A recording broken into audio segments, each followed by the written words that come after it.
வணக்கம். நான் சாந்தி வெற்றிவேல். கண்ணனின் ராதை எங்கே?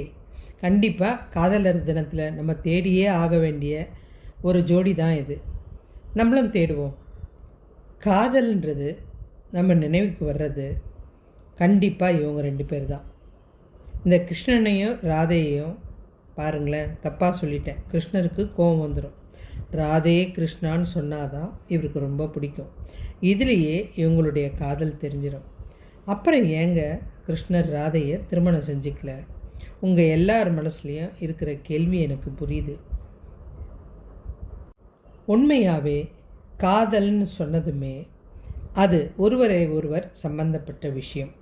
இது யார்கிட்ட வேணாலும் வரலாம். அம்மா அப்பா கிட்ட, விலங்கு, பறவை, மரம், ஏன் நீங்கள் படிக்கிற புக்கு கூட உங்களுக்கு பிடிச்சதுன்னா அதை உங்கள் கையில் வச்சுட்டே தான் சுற்றுவீங்க.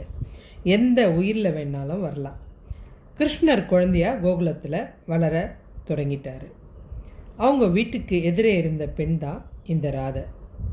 இவங்க கிருஷ்ணனை விட 10-15 வயது பெரியவள்.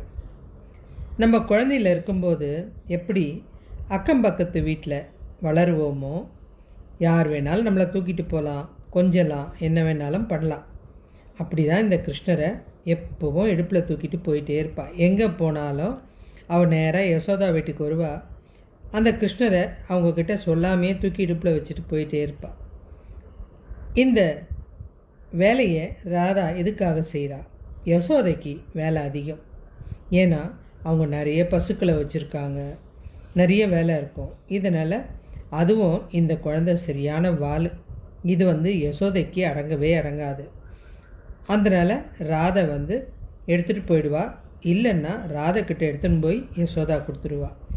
அது அவளுக்கு மாத்திரம்தான் அடங்கும். ஏன் அடங்கும்னா, இவர் என்ன பண்ணாலும் ராதைக்கு கோபமே வராது. அந்த கிருஷ்ணரும் சும்மா இருக்க மாட்டார். ராதைக்கு தலை வாடுறது, பின்னுறது, பூக்களை எடுத்து அலங்காரம் செஞ்சு விடுறது அப்படின்னு குழந்தை தினத்தோடு பழங்க ஆரம்பிச்சிட்டாரு. இந்த ராதாவுக்கும் கிருஷ்ணர் எப்படி அலங்காரம் செஞ்சாலும் பிடிக்குங்க.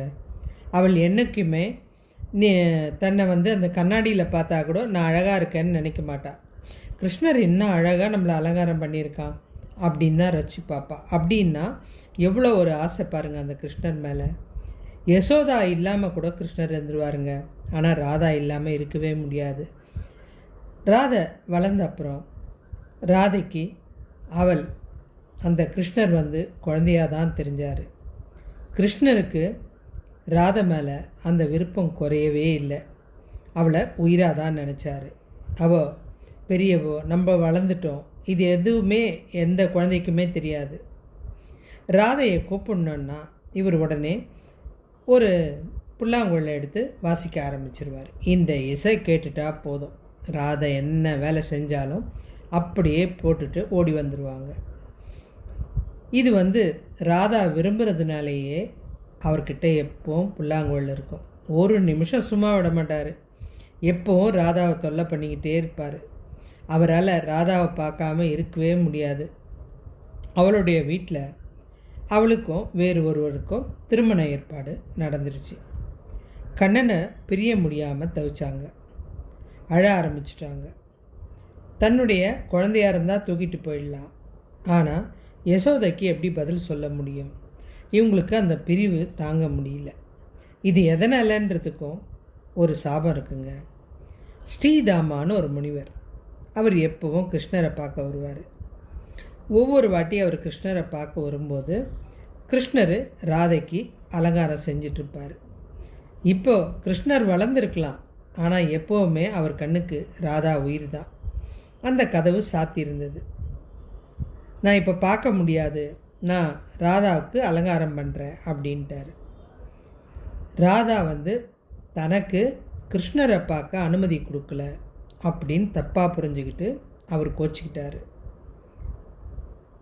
கிருஷ்ணருக்கு ராதையை தன் விருப்பப்படி அலங்காரம் செய்வது ரொம்ப பிடிச்ச விஷயம். ராதை தன்னை அலங்காரம் செஞ்சுக்க என்றைக்குமே நினச்சதில்லை. தன்னை அப்படியே முழுமையாக கிருஷ்ணர்கிட்ட சின்ன வயசுலேருந்து ஒப்படைச்சிருவா. நீ என்ன வேணாலும் பண்ணிக்கோடா, எனக்கு கவலை இல்லை.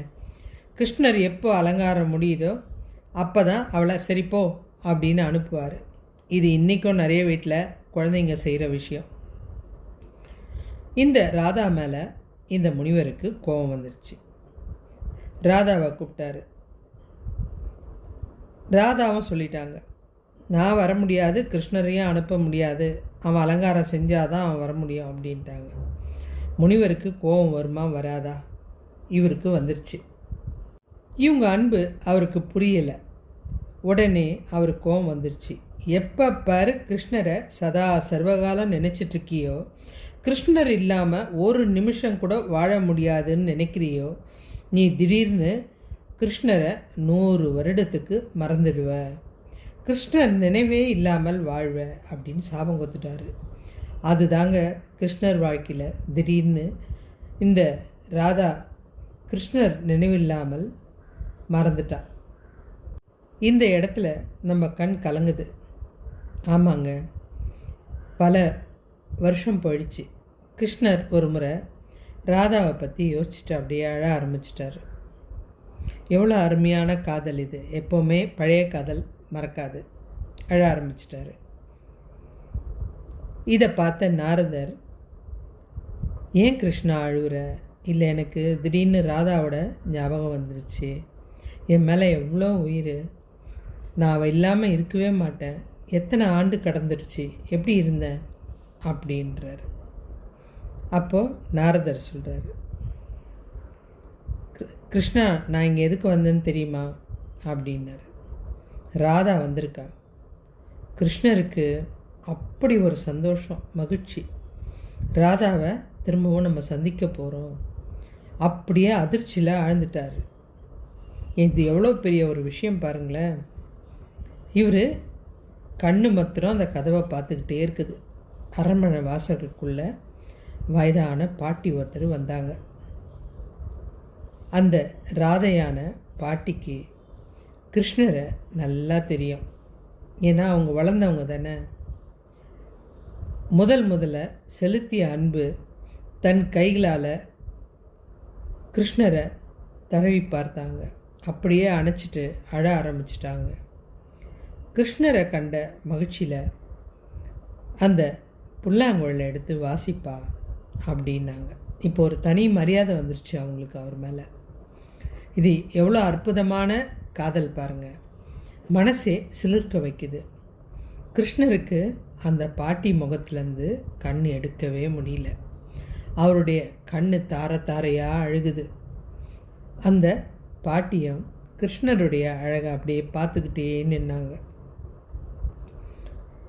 டேய், எப்போவுமே நீ சந்தோஷமாக இருக்கேன்னா அந்த புல்லாங்குழலை தானே எடுத்து வாசிப்ப, அதை இப்போ வாசி, அந்த சத்தம் எனக்கு காதுக்கு கேட்கணும் போல இருக்குது, அதுக்காக தான் நான் உன்னை தேடி வந்தேன் அப்படின்னு அவங்க சொல்கிறாங்க.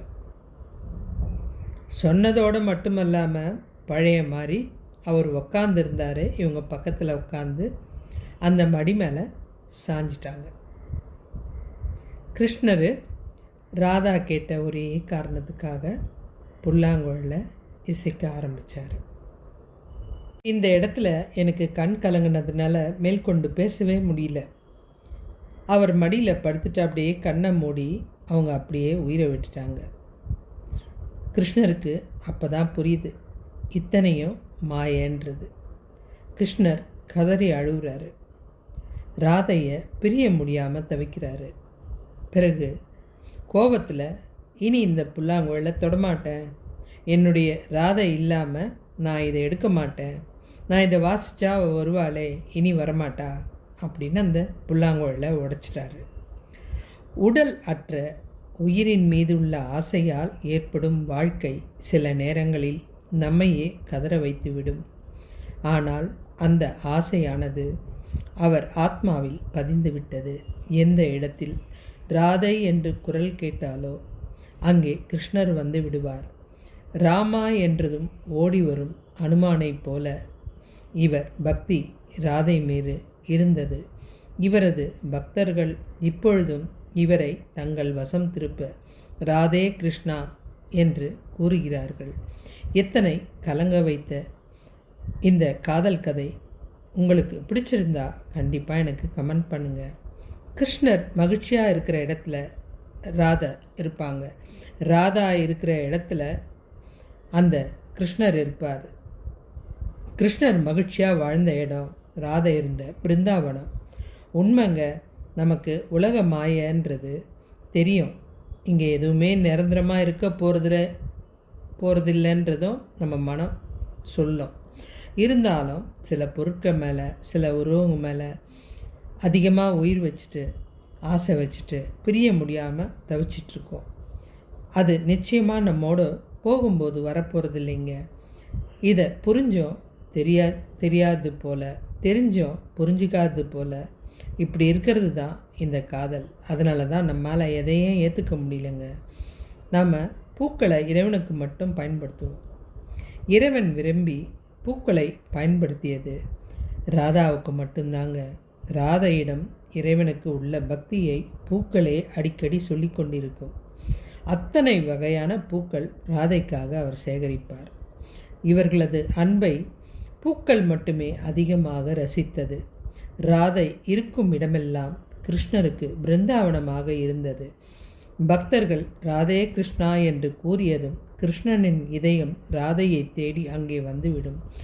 எத்தனை அன்பான காதலை நாம் புரிந்து கொள்ளவில்லை. ராதா கிருஷ்ணர் மீது வைத்த உண்மையான காதல் இன்றும் காலம் கடந்தும் உலகம் முழுவதும் அந்த ராதா கிருஷ்ணனை நினைக்க வைக்கிறது. அவர்கள் காதலை பற்றி கேட்டாலே நம்மை மயங்க வைக்கிறது. நாம் அவர்களை பேசும் ஒவ்வொரு நிமிடமும் கிருஷ்ணரின் ஆத்மா மகிழ்ச்சியாகவும் நம்மை ஆசிர்வதித்தும் அவரது மனம் சந்தோஷமாகவும் ராதையை நினைக்க வைக்கிறது. ராதையை நினைத்தால் அந்த இடத்தில் மகிழ்ச்சி வந்துவிடும். மீண்டும் ஒரு நல்ல தலைப்பில் இணைவோம். கதை பிடிச்சா கண்டிப்பாக லைக் பண்ணுங்கள், கமெண்ட் பண்ணுங்கள், ஷேர் பண்ணுங்கள். மேலும் நல்ல அரிய தகவலுடன் சந்திப்போம்.